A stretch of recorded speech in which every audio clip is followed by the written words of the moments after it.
로마서 8장 13절에 너희가 육신대로 살면 반드시 죽을 것이로되 영으로서 몸의 행실을 죽이면 살리니 무릇 하나님의 영으로 인도함을 받는 사람은 곧 하나님의 아들이라고 말씀했습니다.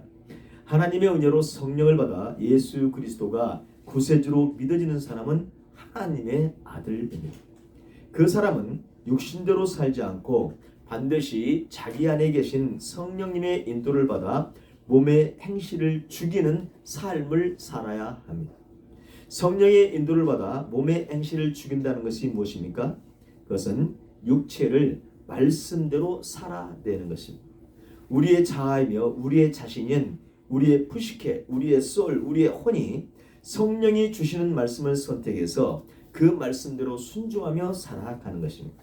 그렇게 몸의 행실을 죽이면 그는 생명의 길을 가고 있는 것입니다. 가장 영적으로 산다는 말은 성경 말씀대로만 순종하며 산다는 표현입니다. 어떤 신비적인 현상이나 환상이나 꿈이나 이상을 보고 사는 것이 영적으로 사는 것이 아닙니다.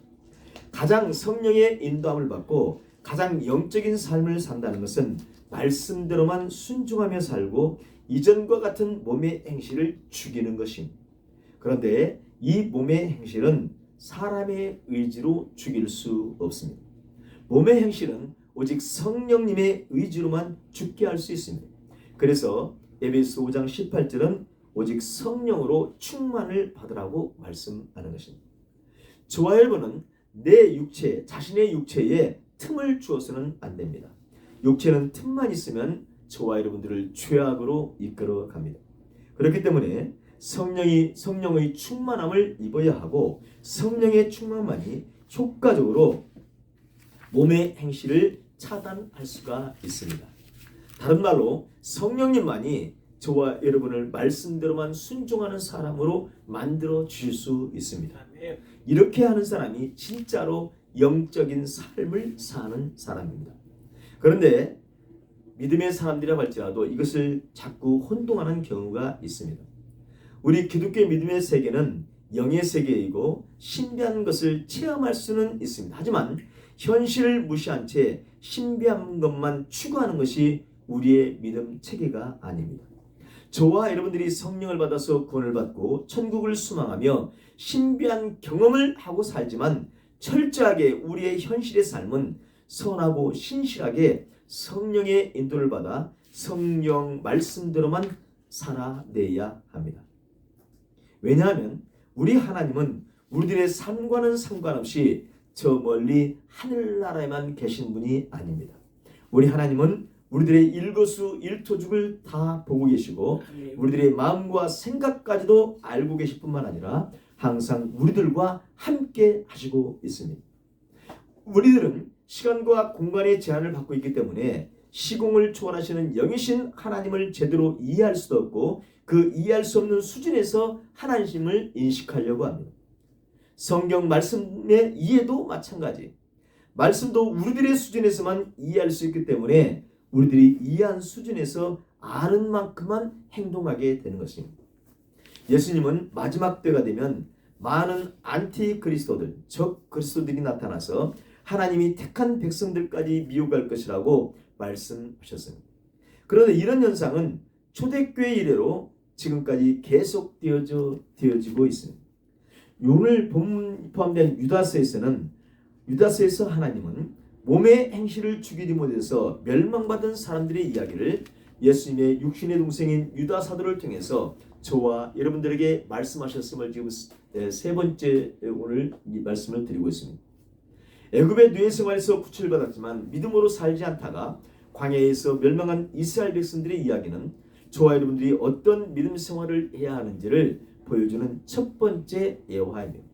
두 번째 예화는 자기 주의를 지키지 아니하고 자기 처소를 떠난 루시퍼와 루시퍼를 따르는 천사들이 백보자 심판 때까지 영원한 결박으로 흑암에 가두어져 있다고 하는 것을 말씀드렸습니다.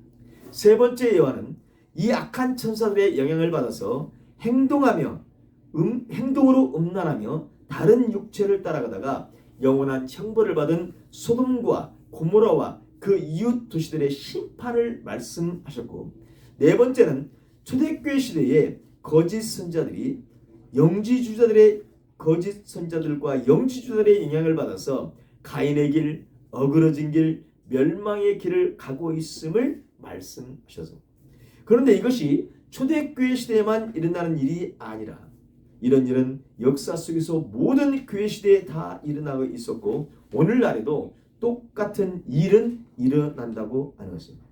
하나님은 악한 영을 받아 경건하지 않은 사람들을 반드시 심판하심, 경건하지 않은 사람들의 행동과 그들의 완악한 말을 정죄하십니다. 하나님께서는 이런 사람들은 분열을 일으킨 자들이며 육체에 속한 자들이며 성령이 없는 사람들이기 때문에 반드시 심판받아 멸망의 길을 가게 된다고 선포하시고 있습니다. 그렇다면 여러분, 성령을 받은 성도들은 어떤 삶을 살아야 할까요?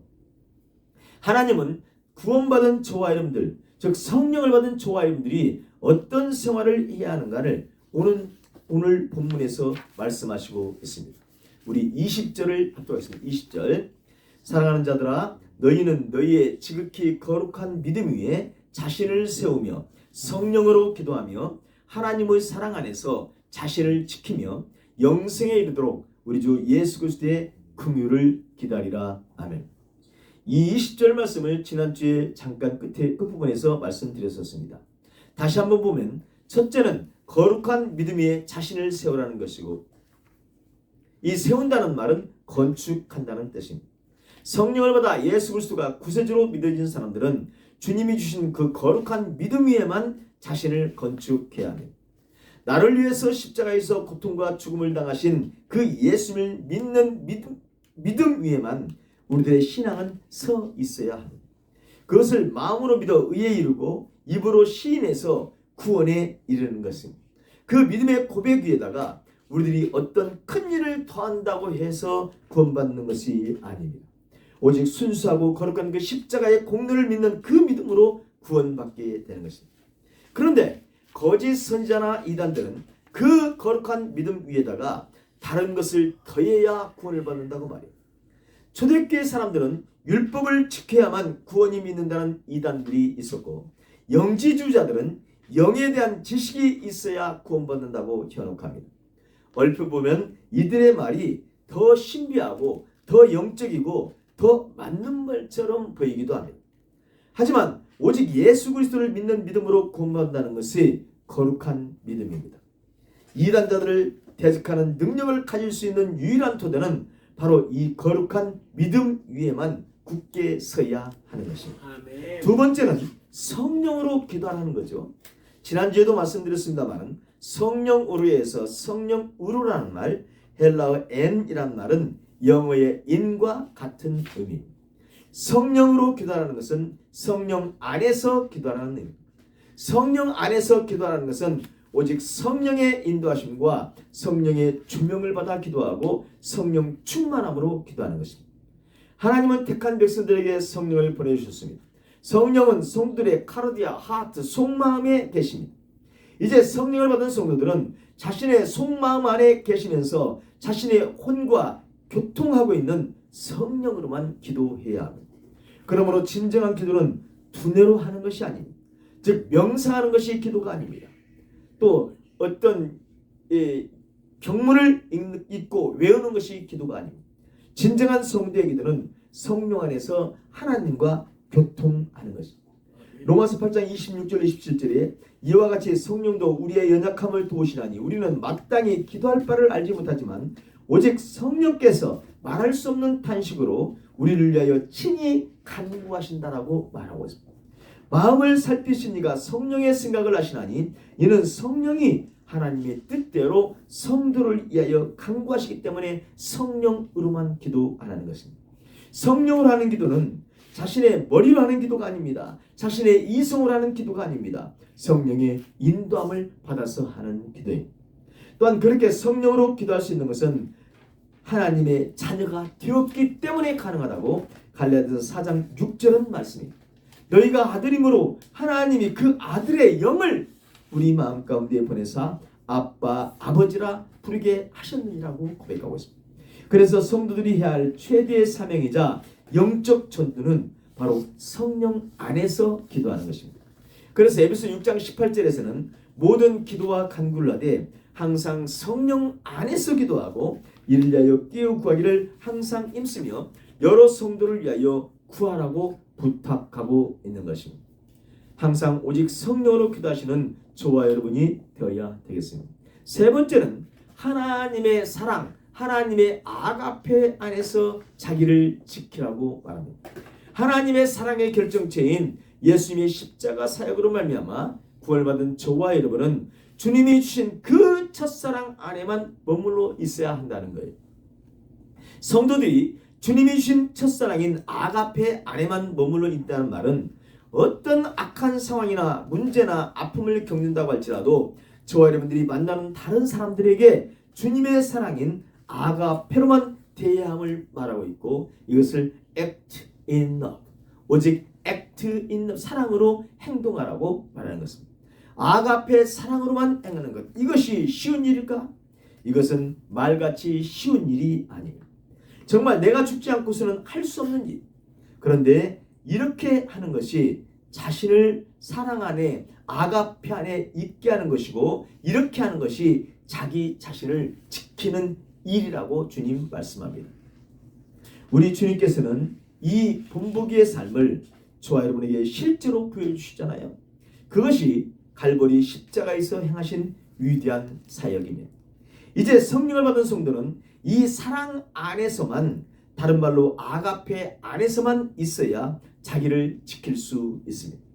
이것은 성령 충만해야만 가능한 것이기에 저는 항상 성령 충만을 말하고 성령 충만을 입으라고 말하고 있는 것입니다. 성령을 받아 새 생명을 가진 성도, 즉 저와 여러분은 거룩한 믿음의 자신을 세워가면서 성령으로 기도하고 철천지 원수를 만난다고 할지라도 예수님이 주신 아가페 사랑으로만 대해야만 구원받은 자신을 지키는 믿음이라는 것을 여러분 꼭 기억하셨으면 좋겠습니다. 네 번째는 영생에 이르도록 주님의 긍휼을 기다리라고 말합니다. 영생에 이르도록이란 말은 영생 안으로 확 들어갈 때까지란 의미입니다. 성도는 영원한 생명에 이를 때까지 주님의 재림의 때를 소망하면서 주님의 긍휼을 기다려야 합니다. 그런데 여기서 기다려야 한다는 것이 막연하게 소극적으로 기다리는 것을 의미하는 말이 아닙니다. 이 기다림은 영생을 소망하는 희망을 가진 상태에서 적극적으로 기다리는 것이고, 빨리 왔으면 하는 간절한 마음으로 간절하게 기다리는 것을 의미하는 뜻입니다. 무엇을 그렇게 간절하게 기다리라고요? 하나님의 긍휼을 기다리라는 거예요. 하나님의 긍휼은 다른 말로 하나님의 자비입니다. 사랑할 수 없는 자를 사랑하시는 하나님의 긍휼을 성령을 받은 성도들은 기다려야 한다는 거예요.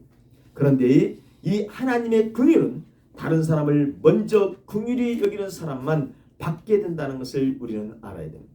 왜냐하면 마태복음 5장 7절에서 긍휼히 여기는 자는 복이 있나니 그들이 긍휼히 여김을 받을 것이라고 말씀했기 때문에, 다른 사람을 긍휼히 여기는 사람은 반드시 복을 받는데 하나님의 긍휼히 여기심을 받는 복을 받게 된다는 것입니다.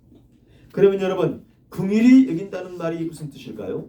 긍휼히 여긴다는 말은 헬라어 이 엘레오스라는 말인데, 이 엘레오스 긍휼이란 말은 히브리어 라함이란 말과 헤세드 두 단어를 대응하는 말입니다.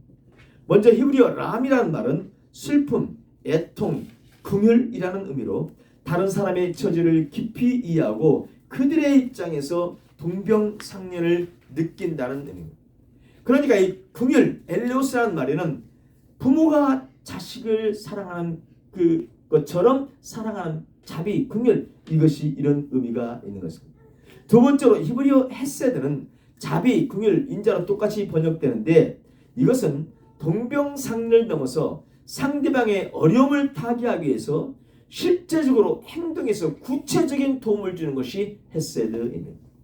그런데 이 헤세드 인자는 하나님께서 무조건적으로 주시지만 그 무조건적인 그 의미 속에는 언약하신 대로만 주신다는 사랑의 의미가 포함되어 있습니다. 헤세드는 상황이나 환경에 변하는 사랑이 아닙니다. 하나님의 언약대로만, 다른 말로 하나님께서 말씀하신 대로 똑같이 주시는 사랑이 헤세드. 다시 말하면 변함없는 언약의 뿌리를 뿌리를 내리고 있는 사랑이 바로 이 헤세드, 인자라고 번역되는 이 긍휼입니다. 그래서 헤세드는 때로는 보호와 축복으로 임할 수도 있습니다. 하지만 헤세드는 징계와 채찍으로도 임할 수 있습니다. 그렇다고 하나님의 헤세드가 변해서가 아니라 당신이 말씀대로 순종하는 자에게 복을 주시고 불순종하는 자에게는 징벌하시는 그 자체가 바로 헤세드, 하나님의 자비, 하나님의 긍휼이기 때문입니다. 하나님이 변덕스러워서 어떤 때는 보호와 축복을 주시고 어떤 때는 징계와 채찍을 주시는 것이 아니라 그렇게 하는 것이 하나님의 인자, 하나님의 헤세드의 모습인 것입니다. 언약대로, 다른 말로 말씀대로 한결같이 언약을 지키시기 위한 하나님의 관심과 사랑의 표출을 나타내는 것이 하나님의 헤세드, 인자, 긍휼, 자비임을 아셔야 됩니다. 구약의 위대한 하나님의 사람 다윗은 시편 62편에서 하나님의 긍휼, 하나님의 인자인 하나님의 헤세드를 다음과 같이 찬양하고 있습니다. 시편 62편 9절부터 12절입니다. 아 슬프도다 사람은 입김이며 인생도 속임수이니 저울에 달면 그들은 입김보다 가벼우리로다. 포악을 의지하지 말며 탈취한 것으로 허망하여지지 말며 재물이 늘어도 거기에 마음을 두지 말지니라. 하나님이 한 번 하신 말씀을 내가 들었나니 권능은 하나님께 속하였다 하셨도다. 주여 인자함은 주께 속하오니. 여기서 인자함이 헤세드입니다. 주님 여호와여 주님은 인자함은 주께 속하오니 주께서 각 사람이 행한 대로 갚으십니다. 바로서 여기서 다윗은 그 주님의 인자는 각 사람이 행한 대로 갚으시는 언약대로 말씀대로 하시는 하나님을 고백하고 있습니다. 다윗은 긍휼, 하나님의 인자함은 하나님께 속하신 것이기 때문에 하나님 말이 긍휼을 베푸실 수 있는 분인데 그 긍휼을 베푸시는데 어떻게 베푸신다고요? 각 사람이 행한 대로 갚으시는 것이 주님의 인자라는 거예요. 이렇게 고백하며 하나님을 찬양하고 있어요. 하나님은 헤세드, 인자, 즉 긍휼의 하나님이시기 때문에 반드시 각 사람이 행한 대로 갚으시는 거예요. 구약에서 하나님의 긍휼, 하나님의 인자심을 입은 사람은 자기가 범한 죄의 용서를 받았던 것입니다. 왜 그렇습니까? 하나님의 긍휼을 깨달은 사람은 죄짓지 않기 위해서 몸부림하지만 그러다가 혹시 하나님께 죄진 것이 있으면 바로 어떻게 하겠어요? 하나님께 고백하고 회개함으로 해서 회개하면 용서해 주시는 하나님의 긍휼을 기다렸기 때문입니다. 민수기 14장 18절로 19절입니다. 여호와는 노하기를 도대하시고 인자가 많아 죄악과 허물을 사하시나니 형벌받을 자는 결탄코 용서하지 아니하시고 아버지의 죄악을 자식에게 갚아 3, 4대까지 이르게 하리라 하셨나이다. 구하옵나니 주의 인자의 광대하심을 따라 이 백성의 죄악을 사하시되 용서하시되 애굽에서부터 지금까지 이 백성을 사하신 것 같이 용서하신 것까지 같이 사하시옵소서라고 모세가 간구하고 있습니다. 하나님의 긍휼은 형벌받은 자는 결단코 용서하지 않으시지만 자기 죄를 고백하고 용서를 구하면 반드시 용서해 주시는 하나님의 긍휼, 하나님의 인자를 모세는 알았고 그것을 지금 고백하고 있는 것입니다. 그런데요, 성경에서 이 하나님의 긍휼을 정말로 잘 이해하고 있던 사람이 앞에서 말씀드린 다윗 왕이었습니다. 다윗은 시편 25편 6절에서 여호와여 주의 긍휼하심과 인자하심이 영원부터 있었사오니 주여 이것들을 기억하옵소서라고 다윗은 고백하고 있습니다. 다윗 왕은 여호와 하나님은 영원히 긍휼하시고 인자하신 분임을 고백하면서 그 주님의 긍휼하심과 인자하심을 구하고 있는 것입니다. 이때 이 다윗이 사용했던 긍휼하심이라는 말이 바로 히브리어 라함이라는 말입니다. 그래서 이 라함이란 말은 다른 말로 자궁이란 의미도 있어요. 이것은 여자의 자궁이 태아의 연약한 생명을 보호하고 성장하게 해서 생명을 탄생시키는 장소인 것과 마찬가지로 악인들이 흥행하는 이 세상 속에서 고통받을 수밖에 없는 연약한 의인들을 여호와 하나님께서는 돌보시고 보호하시며 그들에게 생명을 공급하신다는 의미가 있음을 그것을 구하는 말이 바로 긍휼을 구한다는 겁니다. 이 궁일하심, 이 남이란 단어 속에 이것이 다 포함되어 있다는 의미입니다. 그러니까 다윗이 고백한 하나님의 궁일하심이라는 말 속에는 자신은 어린아이와 같고 하나님은 그 연약한 아이를 철저하게 보호해 주시니 나를 보호해달라고 고백하는 그 고백이 포함되어 있다는 의미입니다. 또 다윗이 고백한 이 인자심이라는 말의 원형인 헤세드는 조금 전에도 말씀드렸습니다만 인간을 향하신 하나님의 조건 없는 사랑과 은혜를 의미합니다. 이 조건 없는 사랑과 은혜는 반드시 하나님이 언약하신 대로 약속하신 대로만 주시는 거예요. 이 다윗 왕이 고백한 대로 우리 하나님은 긍휼하심과 인자심의 하나님, 다른 말로 라함과 헤세드의 하나님. 다윗 왕이 죄의 용서를 구하기 전에 하나님께 주님의 긍휼과 인자심을 기억해달라고 기도한 이유가 무엇입니까? 다윗 자신은 용서받을 수 없는 죄인이지만 하나님은 긍휼과 인자를 베푸는 분이심을 믿고 있다는 엄청난 믿음을 지금 다윗은 고백한 것입니다.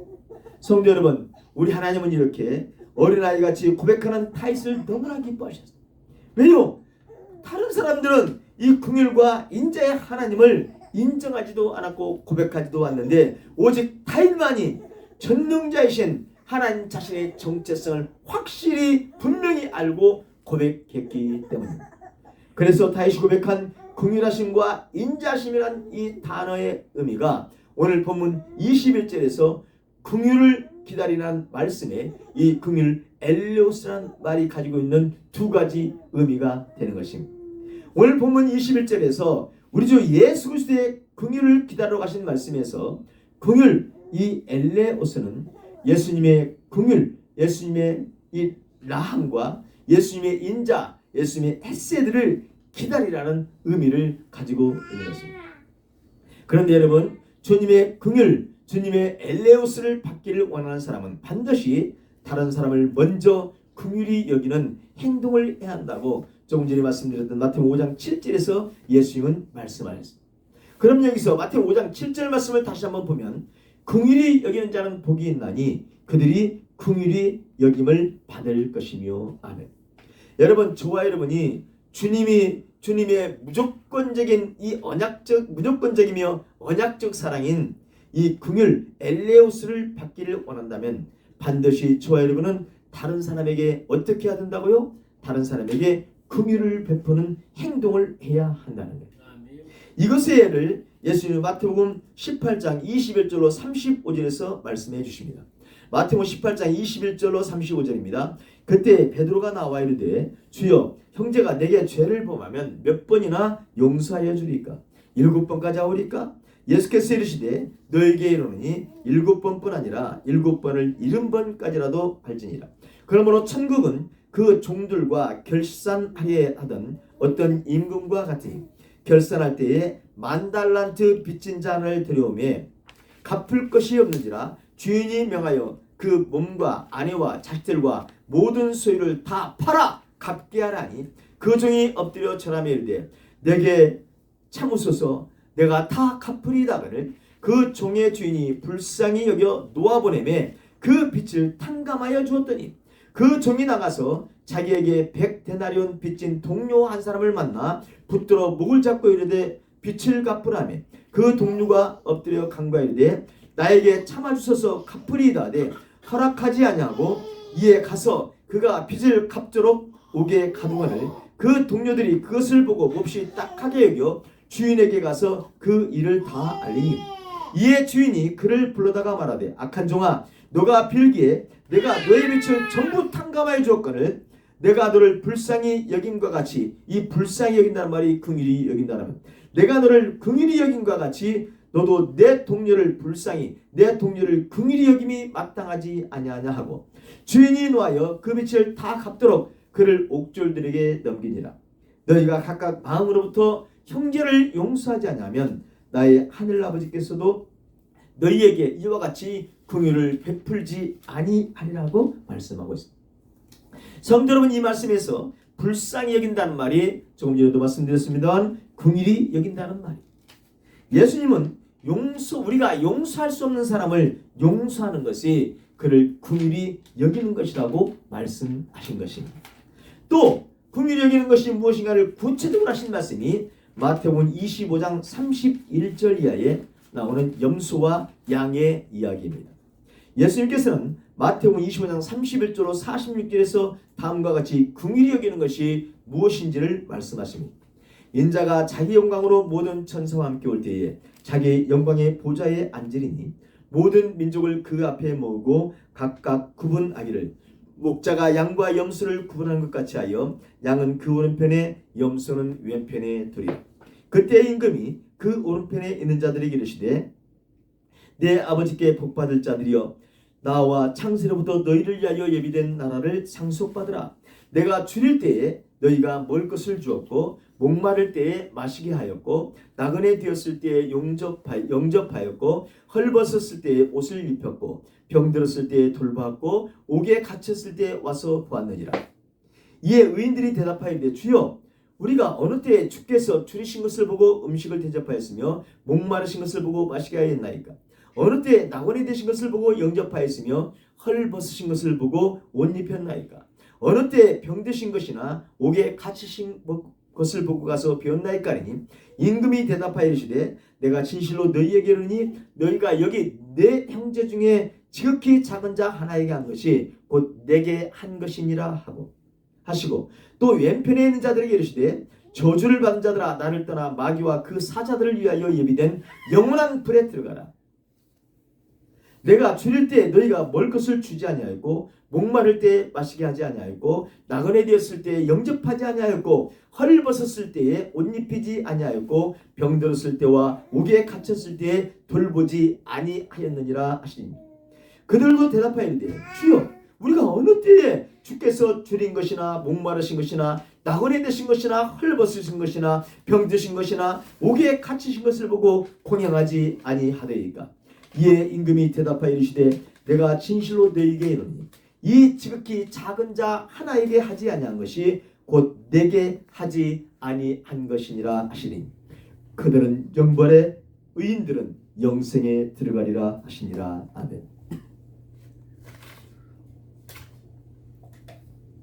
성도 여러분, 우리가 알지 못하는 사람들에게 한 선한 행동들, 우리가 아는 사람이지만 용서할 수 없는 사람을 용서하는 행동들, 이 모든 것이 바로 긍휼히 여기는 행동입니다. 이렇게 긍휼히 여기는 행동을 한 사람만이 하나님의 긍휼히 여기시는 복을 받을 수가 있는 것입니다. 성도 여러분, 하나님께서는 이 세상의 삶에 있어서는 물론이지만 예수님이 마지막 백보자 심판의 날에 있어서도 다른 사람에게 긍휼을 베푼 사람을 기억하시고 긍휼을 베푼 사람들에게는 하나님의 긍휼을 베푸셔서 영원한 구원으로 이끌어 주신 것입니다. 마태복음 6장 14절로 15절에서는 너희가 사람의 잘못을 용서하면 너희 하늘 아버지께서도 너희 잘못을 용서하려니와 너희가 사람의 잘못을 용서하지 아니하면 너희 아버지께서도 너희 잘못을 용서하지 아니하시리라고 말씀했습니다. 야고보서 2장 13절에는 긍휼을 행하지 아니하는 자에게는 긍휼 없는 심판이 있으리라. 긍휼은 심판을 이기고 사랑한다라고 말씀하고 있습니다. 저와 여러분은 거룩한 믿음 위에 자신을 세우면서 성령으로 기도해야만 하고 또 하나님의 아가페 사랑 안에서 모든 행동을 하면서 우리 자신을 지켜야 합니다. 그러면 우리 하나님은 만왕의 왕이신 예수님의 긍휼을 저와 여러분 한 사람 한 사람에게 베푸셔서 영생에 이르게 해 주실 것입니다. 이렇게 여러분 한 사람, 저와 여러분 한 사람 한 사람이 추구해야 할 신앙의 권면을 마치신 하나님은 우리 다음 절인 22절과 23절에서는 이단이나 정확한 신앙생활을 하지 않고 있는 사람들을 세 부류로 나누어서 저와 여러분이 이들을 어떻게 대해야 하는지를 말씀하시고 있습니다. 우리 22절, 유다서 1장 22절, 23절을 다 같이 합독하겠습니다. 어떤 의심하는 자들을 긍휼히 여기라. 또 어떤 자를 불에서 끌어내어 구원하라. 또 어떤 자를 그 육체로 더럽힌 옷까지도 미워하되 두려움으로 긍휼히 여기라. 아멘. 유다 사도를 통해서 말씀하시는 세 부류는 첫째, 의심하는 사람들, 둘째, 불 가운데 있는 사람들, 셋째, 이단의 부도덕한 생활에 더럽혀져서 죄악에 빠져 있는 사람들입니다. 그런데 이 세 종류의 사람들이 오늘날 교회 안에도 많이 있다는 것입니다. 의심하는 사람들에서 의심하느니란 말은 이단이나 거짓 선자들의 미혹을 받아서 그들의 주장에 어느 정도 동조하면서 제자들이 저는 그 거룩한 복음을 의심하는 사람들을 바로 이 의심하는 사람들의 의심하니란 말입니다. 성도들은 이렇게 의심하는 사람들을 긍휼히 여겨야 한다는 거예요. 이단들이나 거짓 선자들에게 속아서 성도들을 비방하고 의심하는 사람들을 성도들은 어떻게 한다고요? 긍휼히 여겨야 한다. 그들을 하나님의 마음으로 끊임없이 불쌍히 여겨야 한다는 거예요. 두 번째는 불 속에 있는 사람들을 구원해 내야 한다라고 말합니다. 아모스 4장 11절에 보면 하나님은 죄악 가운데 있는 이스라엘 사람들 향해서 불 붙는 가운데서 빼낸 나무 조각이라고 이렇게 말씀하는 모습이 나옵니다. 또 스가랴서 3장 2절에서도 여호와께서 사탄에게 이르시되 사탄아 여호와께서 너를 책망하노라. 예루살렘을 택한 여호와께서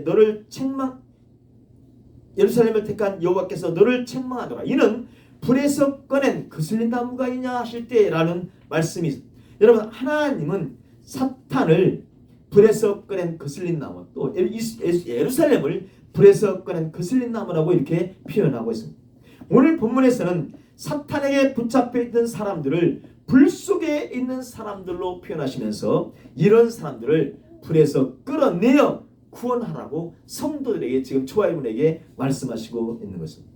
세 번째로 성도들이 긍휼히 여기하는 사람들은 더럽혀진 옷으로 온몸을 감싸고 있는 사람들이 방탕한 삶으로 말미암아 죄로 심각하게 오염된 사람들을 유다 사도는 육체로 더럽힌 옷까지도 미워한 이렇게 해서 강조해서 표현하고 있습니다.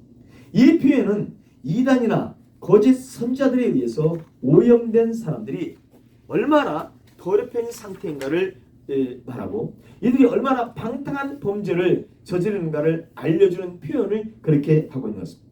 하나님은 이런 사람들에게까지도 오염되지 않도록 우리가 두려움으로 경계하면서 뭐 해야 된다고요? 그들을 긍휼히 여기라고 말씀하시고 있는 것입니다.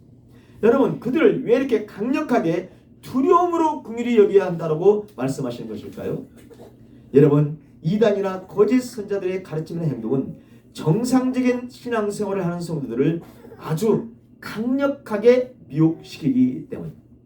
철저하게 여러분 말씀과 기도로 무장되어 있지 않으면 미혹되기가 너무나 쉽고 그 유혹이 치명적이기 때문에 두려움으로 긍휼히 여겨야 한다라고 오늘 말씀하고 있는 것입니다. 저와 여러분 한 사람 한 사람은 철저한 거룩한 믿음 위에서 자기를 세워나가면서 성령으로 기도하고 영생에 이를 때까지 주님의 긍휼을 기다려야 하는데 이런 신앙생활을 하면서 동시에 복음을 의심하는 사람들과 불 가운데 있는 사람들과 이단에 속아서 심각한 죄에 빠져 허덕이는 사람들을 위해서 그들을 어떻게 한다고요? 그들을 위해서 기도해야 한다. 그들에게도 주님의 긍휼이 임할 수 있도록 간절히 기도해야 하는 것입니다. 야고보서 5장 19절 20절에 내 형제들아 너희 중에 미혹되어 진리를 떠난 자를 누가 돌아서게 하면 너희가 알 것은 죄인을 미혹된 길에서 돌아서게 하는 자가 그의 영혼을 사망에서 구원할 것이며 허다한 죄를 덮는다라고 이렇게 말씀하고 있습니다. 베드로전서 4장 8절에서 베드로 사도도 무엇보다도 뜨겁게 서로 사랑할지니 사랑은 허다한 죄를 덮는다라고 말씀하고 있습니다. 성도 여러분, 저와 여러분은 구원이라는 엄청난 은혜인 아가페 사랑을 받은 사람들, 우리들이 어떤 노력이나 대가로도 이 가질 수 없는 은혜입니다. 그런데 이 은혜를 우리가 받아서 구원을 받았어요. 그런데 이 은혜 받은 자리를 지킨다는 것은 그렇게 간단하거나 쉬운 일이 결코 아니에요. 저와 여러분들은 우리들이 받은 은혜인 하나님의 긍휼, 다시 말하면 인자 헤세드, 이 다른 말로 하나님의 사랑, 하나님의 아가페 안에만 머물러 있게 해달라고 긍휼을 구해야 됩니다. 오늘 우리들의 현실에서 주어지는 모든 문제, 모든 아픔, 모든 고통을 이겨내기 위해서는 주님의 긍휼을 입어야만 합니다. 우리들이 혼자 힘으로는 지켜낼 수가 없습니다. 여기까지 여러분 하는 것도 대단한 일이죠. 그런데 여러분, 우리 하나님은 저와 여러분들이 이 수준에만 머물러 있는 것에 만족하지 않으세요. 하나님은 한 걸음 더 나아가시기를 오늘 본문을 통해서 원하시고 있습니다. 저와 여러분 주위에 이단이나 거짓 선지자에 의해서 공격을 받아 넘어지고 그들에게 져서 오염된 신앙생활을 하고 있는 사람들을 긍휼히 여겨야 하고 그들을 불에서 끌어내는 일을 하라고 주님은 지금 명령하시고 있습니다. 하나님이 사랑하시는 영혼들을 위해서 주님의 긍휼이 임하게 해달라고 간절히 기도하면서 구원받게 하는 일에 동참해야 한다라고 주님은 말씀하시고 있습니다. 여러분, 오늘 말씀을 준비하면서 개인적으로 참 고민을 많이 했습니다. 왜냐하면 목사인 나도 이것을 하기가 그렇게 쉽지 않잖아요. 목사인 나도 하기 어려운 이 말씀을 어떻게 일반 성도들에게 하라고 내가 설교할 수 있을까라고 고민을 했어요. 나 혼자만의 믿음을 지키는 것도 쉽지가 않은데 오늘 본문은 한 걸음 더 나아가서 이단이나 잘못된 신앙생활을 하는 사람들 위해서 기도해야 되고 긍휼히 여겨야 되고 그들을 불에서 끌어내어 구원하라고 저와 여러분에게 명령하시고 있습니다. 그런데 성도 여러분, 모든 주님의 말씀은 순종하라고 주신 말씀 아닙니까? 그렇다면 오늘 주시는 이 말씀도 저와 여러분이 어떻게 해야 됩니까? 순종해야만 하잖아요. 이단들이나 거짓 선자들, 가짜 성도들은 진짜 성도들인 저와 여러분들을 잡아먹기 위해서 미혹하고 있는 이 혼란한 마지막 때인 지금의 상황에서 하나님은 유다스를 통해서 오늘 지금 말씀하신다 이 말이죠. 사랑하는 자들아, 너희는 너희의 지극히 거룩한 믿음 위에 자신을 세우며 성령으로 기도하며 하나님의 사랑 안에서 자신을 지키며 영생에 이를 때까지 우리 주 예수 그리스도의 긍휼을 기다리라. 이 말씀은 지난주에 드렸던 말씀이잖아요. 그런데 오늘 보면은 한 걸음 더 나아가라고 저와 여러분에게 명령하시고 있습니다. 너 한 사람만 긍휼을 기다리지 말고 지금 이단과 거짓 선자들에게 미혹되어 있는 나의 자녀들을 불에서 끌어내어 구원받게 하며 육체를 더럽힌 사람들도 긍휼히 여기라고 주님은 말씀하시고 있습니다. 여러분, 이 명령을 지키기 위해서는 많은 것을 알아야 될 것 같고 많은 것을 생각해야 될 것 같고 많이 기도해야 될 것 같고 그래서 성령의 초명을 받아야 되고 성령의 인도하심을 받아야만 가능하리라고 생각됩니다. 오늘 저와 여러분은 세상의 마지막을 향해서 달려가서 우리뿐만 아니라 모든 사람이 마지막을 향해서 달려가고 있지요. 우리들뿐만 아니라 모든 사람은 하나님의 심판대 만왕의 왕이신 예수님의 심판대 앞에 서게 되어 있습니다. 오늘 우리 모두의 삶은 그 심판을 준비하는 과정 중에 있습니다. 하나님은 그 마지막 심판에서 영생을 선고받게 하기 위해서 저와 여러분이 지켜야 될 행동 강령을 오늘 유다서를 통해서 말씀해 주시고 있습니다. 첫째가 무엇입니까? 지극한 거룩한 믿음 위에 자기를 건축하라. 둘째가 무엇입니까? 성령으로 기도하라. 셋째가 무엇입니까? 하나님의 아가페 안에서 자기를 지키라. 넷째가 무엇입니까? 영생에 이르도록 예수님의 긍휼을 기다리라. 다섯째가 무엇입니까? 의심하는 자들을 긍휼히 여기라. 여섯째가 무엇입니까? 어떤 자를 불에서 끌어내어 구원하라. 일곱 번째가 무엇입니까? 육체를 더럽힌 자도 두려움으로 긍휼히 여기라. 성도 여러분, 오늘은 저의 해석을 여러분에게 말씀드렸습니다. 하지만 여러분, 이것으로 끝나지 마시고 이 7가지 강령을 계속해서 여러분들도 묵상하시면서 성령님의 조명을 받아보시길 바랍니다. 왜 그렇습니까? 마지막 심판의 자리에서 예수님께서 이 순서대로 우리들의 삶을 체크하시면서 점수를 매기실지도 모를 일이기 때문입니다. 유다서 오늘 본문에서 예수님께 주신 행동 강령이 저와 여러분의 삶의 이정표가 되어 주셔서 주님 앞에 서시는 날 착하고 충성된 종들이라고 그렇게 칭찬을 받는 그렇게 불려주시는 모두 되시기 주님의 이름으로 소원합니다. 기도하겠습니다. 하나님 아버지, 멸망을 받을 수밖에 없는 저희들에게 영벌을 받을 수밖에 없는 저희들에게 하나님의 은혜로 사랑을 주셔서 구원해 주심을 감사합니다. 이제 주님의 마지막 심판을 기다리는 우리들에게 주신 이 말씀 위에 우리들을 세워 주시옵소서. 예수님이 주신 거룩한 믿음 위에만 우리 자신을 세우게 해 주옵소서. 성령으로 기도하게 하여 주옵소서. 예수님의 사랑, 예수님의 아가페 안에서 자신을 지키게 하시고 영생에 이를 때까지 주님의 긍휼을 겸손히 기다리는 종들이 되게 하여 주옵소서. 이것을 의심하는 자들을 긍휼히 여기며 불 속에 있는 사람을 불에서 끌어내어 구원받게 하며 육체를 더럽힌 자들도 위해서 기도하며 긍휼히 여기는 우리 모두가 되게 하여 주시옵소서. 하나님 아버지, 우리들의 능력으로 이 모든 것을 할 수 없음을 우리는 너무나 잘 압니다. 하나님의 도심과 긍휼과 인자를 그래서 구합니다.